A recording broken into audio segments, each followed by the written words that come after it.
Assalamualaikum warahmatullahi wabarakatuh. Baik kawan-kawan mahasiswa, kesempatan kali ini kita akan membahas tentang Indeks Pembangunan Manusia atau yang sering disingkat dengan sebutan IPM. Baik kawan-kawan, sekarang IPM ini digunakan untuk membandingkan atau mengukur keberhasilan pendidikan di suatu daerah, di suatu negara maupun di suatu bangsa, dan ini semuanya sudah digunakan di seluruh negara yang ada di dunia ini. Dan kalau kita membahas setiap daerahnya, berarti ini tergantung pimpinan daerah di masing-masing daerah. Ada keunggulan di setiap daerah itu, ada kelemahan di setiap daerah itu, dan itu membutuhkan kebijaksanaan pemimpinnya. Bagaimana caranya keunggulan daerah itu bisa menutupi kelemahan itu supaya tidak terlihat. Baik, kita bahaskan apa itu yang dimaksudkan dengan IPM. Tentunya kita membahas secara nasional. IPM ini tadi digunakan oleh seluruh negara yang ada di dunia ini untuk membandingkan keberhasilan pendidikan. Untuk membandingkan keberhasilan pendidikan. Kenapa seperti itu? Karena dalam formalnya keberhasilan pendidikan ini bisa melihat standar kehidupan manusia, bisa melihat bagaimana kualitas masyarakat, bagaimana cara melihat kualitas manusia, bagaimana cara melihat kualitas seseorang, dan bagaimana levelnya, level kemana dia jatuhnya.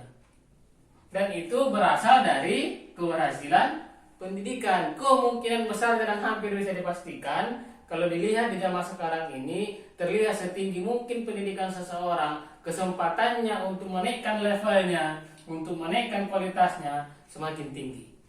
Baik, untuk apa melihat itu? Keberhasilan yang ditentukan dari pendidikan untuk melihat bagaimana nanti masyarakat itu, bagaimana suatu warga itu, dia nanti kualitasnya itu kira-kira jatuhnya ke level rendah, atau masyarakat miskin, masyarakat menengah, atau masyarakat yang kaya. Begini, karena keberhasilan itu bisa menentukan bagaimana nanti kualitas pendapatannya. Pendapatan per kapita disebutkan dalam ilmu ekonomi. Apa itu pendapatan per kapita ini? Pendapatan per kapita itu adalah rata-rata pendapatan setiap orang di suatu negara. Bukan semuanya sama, bukan pemerataan pendapatan. Apa pemerataan pendapatan itu? Semua orang mendapatkan rata, bukan hal nominalnya yang sama.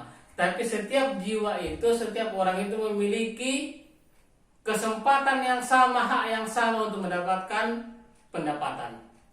Itulah yang dimaksudkan dengan pemerataan pendapatan. Dengan kualitas pendidikannya, keberhasilan pendidikannya itu bisa dilihat bagaimana pendapatannya. Kalau dalam suatu nasional dikatakan pendapatan per kapita, itu artinya bagaimana seberapa besar rata-rata pendapatan setiap warganya. Indonesia rata-rata kira-kira berapa pendapatan masyarakat Indonesia? Kisaran 3 juta sampai 10 juta. Rata-rata. Kalau sebegitu pendapatannya, dia dikategorikan sebagai masyarakat yang menengah. Di atas 10 juta, di atas 20 juta pendapatannya per bulan, baru dikategorikan dia sebagai masyarakat yang kaya. Oke, ini kita acuannya terhadap suatu negara. Apabila memang indeks pembangunan manusianya itu berhasil, baru lanjutlah ditentukan negara itu kira-kira menaungi masyarakatnya akan dikategorikan sebagai negara yang maju, negara yang berkembang, atau negara yang terbelakang. Itu bisa dilihat. Oke, kawan-kawan, kebijakan ekonomi itu setelah kita ketahui digolongkan itu negara itu sebagai negara yang mana levelnya, kebijakan ekonomi itu akan datang dengan sendirinya. Oke, pemerintah akan melahirkan kebijakan ekonomi yang dimana tujuan lahirnya kebijakan ekonomi itu untuk memberikan kesejahteraan kepada rakyat. Bagaimana caranya supaya rakyatnya sejahtera? Bagaimana apabila ada calon pemimpin yang mencalonkan dirinya itu, masyarakat itu berpikir siapapun pemimpinnya yang penting kami itu bisa sejahtera, tidak dalam kekurangan. Oke, dari mana dapat membuat mensejahterakan masyarakat? Bagaimana tahunya kita itu melihat pendapatan masyarakat itu? Dalam suatu negara ini ada namanya lembaga, di Indonesia dinamakan dengan lembaga BPS. BPS ini disingkat dengan Badan Pusat Statistik. Jadi lembaga inilah yang menyerupai ke daerah-daerah, yang menyerupai ke rumah-rumah warga itu untuk melihat kualitasnya apa yang disurvei itu, supaya memastikan setiap warga itu mendapatkan kesempatan kerja yang sama, mendapatkan kesempatan kerja yang nanti akan berakhir kepada pekerjaan. Pekerjaan itu akan berakhir kepada penghasilan. Penghasilan itu ditujukan untuk mensejahterakan atau menghidupi hidupnya, dia dan keluarganya. Apalagi yang ditugaskan kepada BPS untuk mendata kesehatan masyarakat. Bagaimana keadaannya, lansia seberapa banyak, penyakit yang tersebar di Indonesia itu penyakit apa namanya yang paling banyak, supaya pemerintah bisa membuat kebijakan. Dalam hal ini kita ajukan terhadap kebijakan-kebijakan ekonomi. Apalagi pendidikan dan seterusnya. Banyak hal yang diteliti oleh BPS untuk menentukan suatu negara itu warganya itu adalah warga yang kira-kira membutuhkan bantuan di bidang apa. BPS inilah nanti akan melaporkan kepada pemerintah. Di sini apabila memang indeks pembangunan manusia ini berhasil didata oleh BPS dan dilaporkan kepada pemerintah, maka yang kita bahas kemarin masalah pertumbuhan ekonomi, PNB ini bisa menggantikan PDB.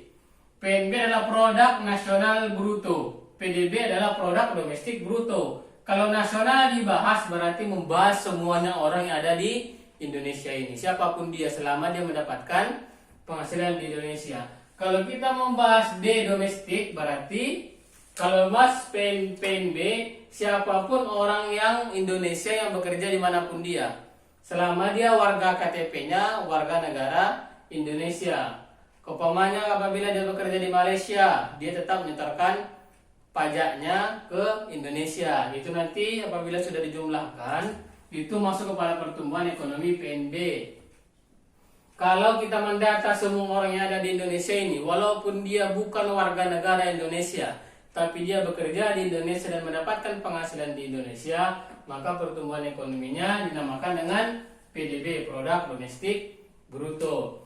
PNB ini nanti bisa menggantikan pelaporan PDB. Kenapa? Karena sudah ada laporan dari BPS itu supaya dilaporkan kepada pemerintah pusat. Tentunya dia melalui pemerintah daerah, dan pemerintah daerah ke pemerintah provinsi, dan pemerintah provinsi ke pemerintah pusat. Jadi bisa dirata-ratakan bagaimana pertumbuhan suatu negara itu.